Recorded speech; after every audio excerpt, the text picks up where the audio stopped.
Biografía de San Luis IX, rey de Francia, patrono de la Tercera Orden Franciscana.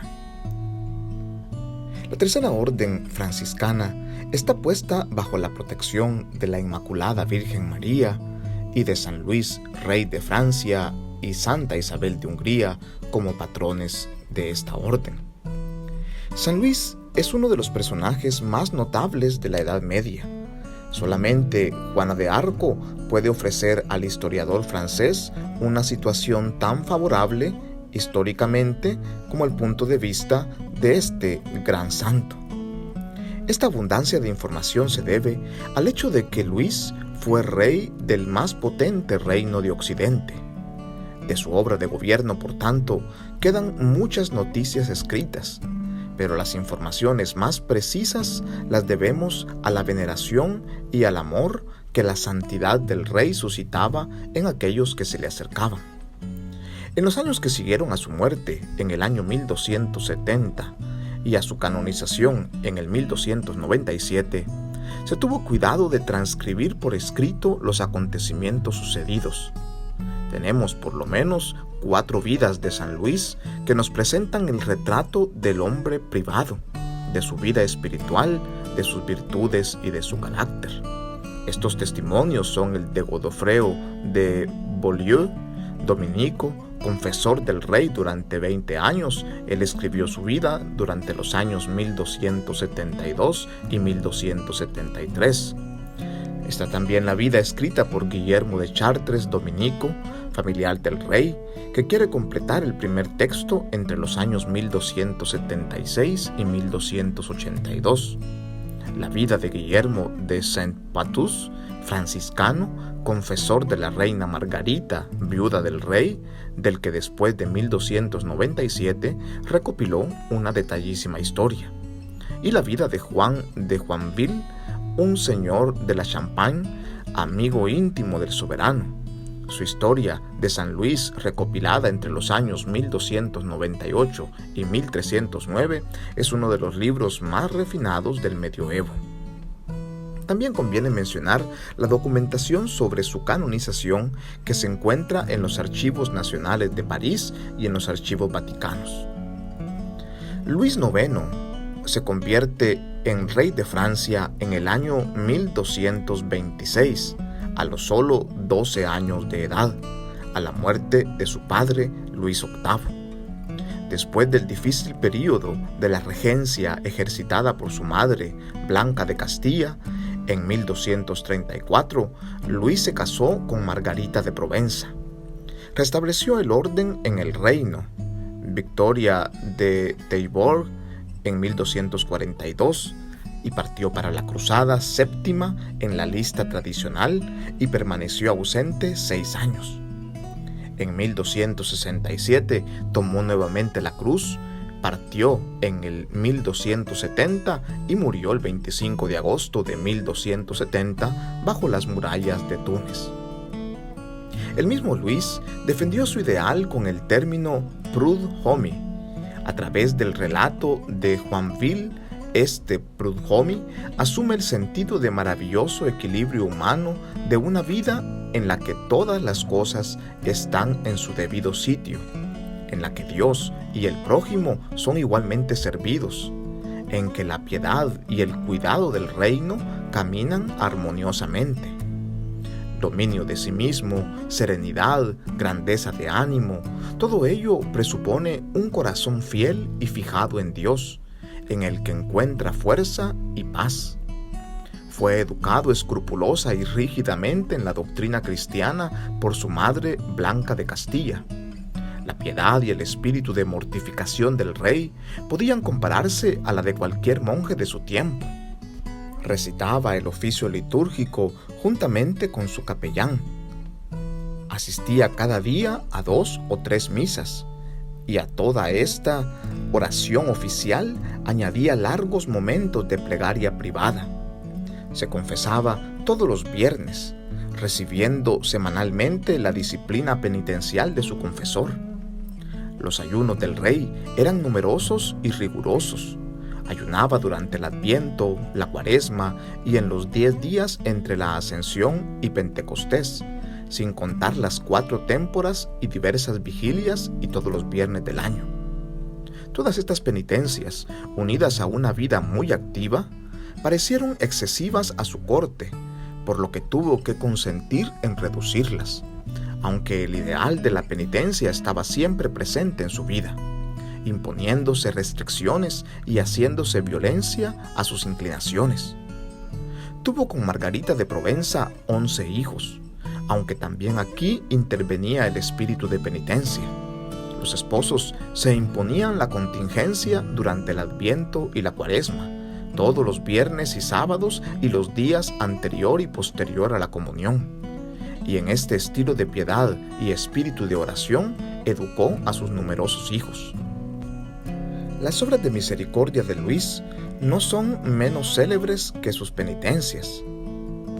Amaba y respetaba a los pobres, a los enfermos, a los indigentes y a aquellos religiosos que voluntariamente se habían hecho pobres para servirle al Señor.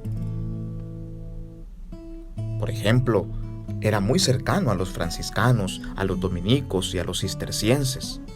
No solo sus limosnas fueron ingentes y numerosas, las instituciones benéficas que ayudó, sino que él personalmente pagaba, acostumbrando también así a sus hijos a imitarlo. Cada día alimentaba entre 120 y 200 pobres. Varias veces durante la semana, 13 de entre ellos eran servidos personalmente por el rey, y así multitud de detalles de este estilo. La abadía cisterciense de Royomont, por él fundada, era testimonio de sus actos de caridad y de humildad. Servía personalmente a los monjes en la mesa y visitaba a los enfermos. Durante las cruzadas, cuidó especialmente que se enterraran a los muertos. La piedad, la austeridad, la caridad de Luis tienen algo de simplicidad y de evangelio. Se tiene la impresión de una gran coherencia desde el momento del bautismo recibido en Poissy, y le gustaba por ello firmar Luis de Poissy hasta su muerte frente a Túnez. El ideal del gobierno de Luis IX era asegurar a un tiempo el bien temporal y la salud espiritual de sus súbditos. Este ideal de gobierno, que conjuntaba los cuerpos y las almas, no era nuevo. Remontaba a los teóricos de la época carolingia. Este programa se encuentra en las enseñanzas que el rey escribió para su heredero antes de morir, acentuando la justicia que debe reinar en todo el reino y erradicar toda situación de pecado. Entre las etapas principales de su reinado podemos encontrar la etapa de ser menor de edad. Siendo rey, teniendo apenas 12 años, asumiendo en noviembre de 1226, fue devoto discípulo de su madre, Blanca de Castilla.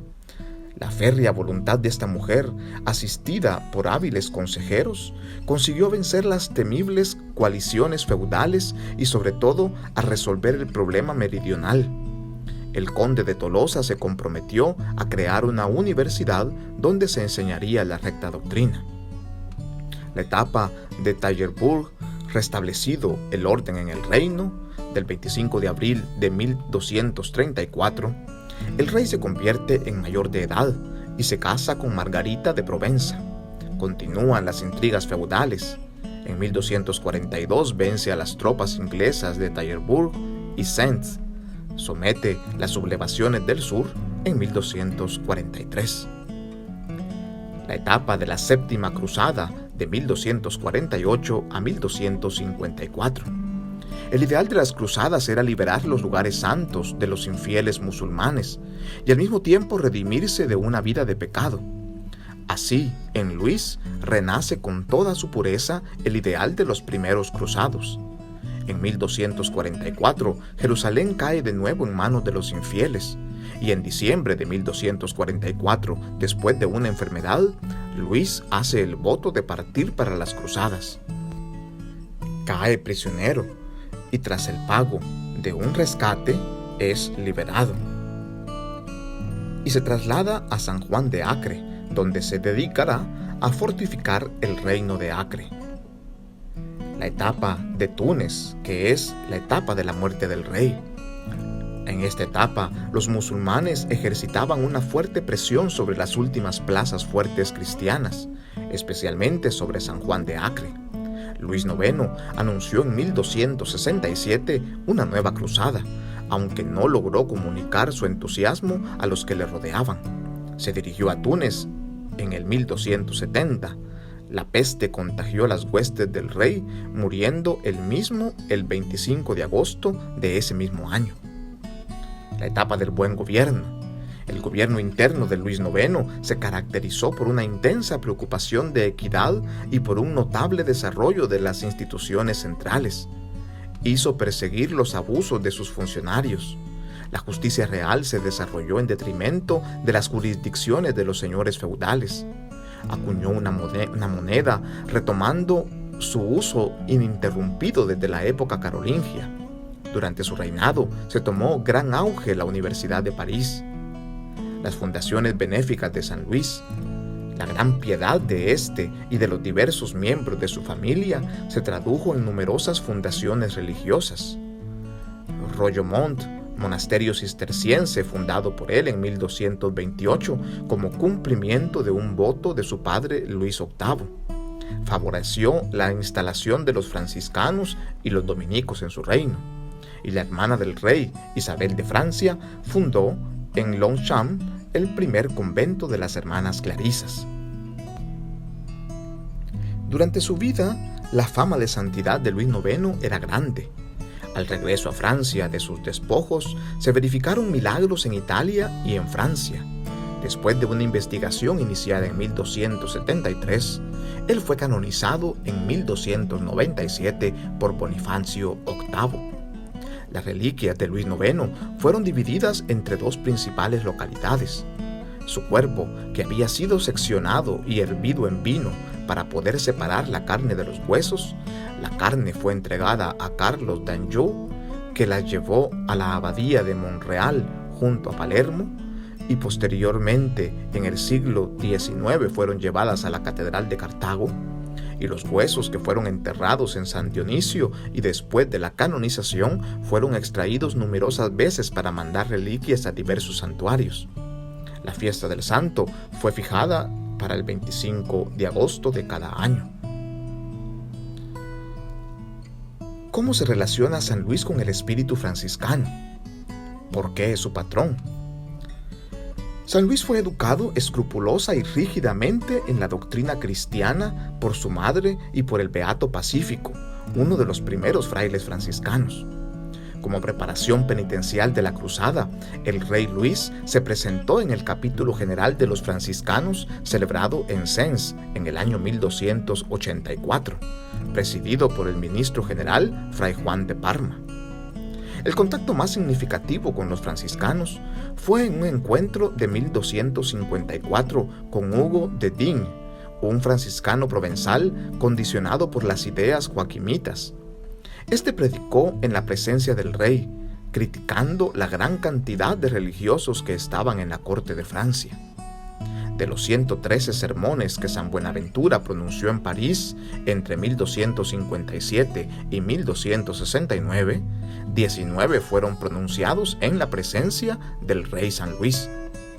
Otro franciscano muy cercano a San Luis fue Fray Eudes Rigaud, maestro de teología que fue obispo de Rouen en 1284, que sirvió y aconsejó al rey en algunos asuntos políticos. Parece ser que estuvo en peregrinación al sepulcro del seráfico padre San Francisco y se entrevistó en Perusa con Fray Gil, uno de los primeros compañeros del santo. Aunque este episodio no está probado históricamente, demuestra así la proximidad espiritual en que se encontraba San Luis en el ambiente franciscano desde los inicios en el siglo XIV. Otro franciscano muy cercano a él parece que le ayudó en algunos asuntos políticos. Según algunos analistas de la orden seráfica, poco después de casarse, tomó el hábito de la tercera orden franciscana seglar, con la intención de ingresar a la primera orden cuando su hijo mayor tuviese la edad para gobernar. Esta es una afirmación de algunos autores, aunque no hay dato histórico que lo pueda confirmar. Favoreció la fundación de franciscanos y dominicos. Su hermana, Isabel de Francia, fundó el primer convento de clarisas de Francia. A su muerte, los conventos franciscanos eran unos 200. Cada día alimentaba de 120 a 200 pobres y de vez en cuando les servía personalmente.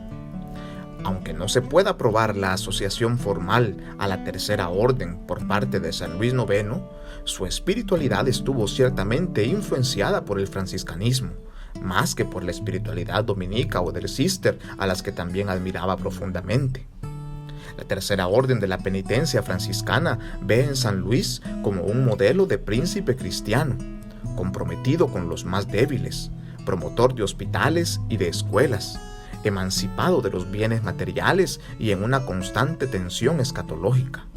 Los terciarios franciscanos le contemplan con muchas virtudes coherentes con su forma de vida, con espiritualidad penitencial, espíritu de conversión continua, generosidad, obras de misericordia y de caridad, compromiso social y político.